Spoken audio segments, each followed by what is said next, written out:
Bro, another tornado warning. The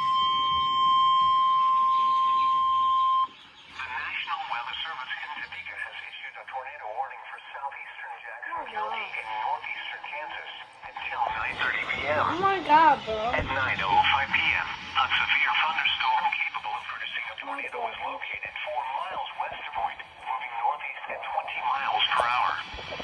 Expected hazards include tornado and baseball-sized hail. Guys, I have to show you something unbelievably.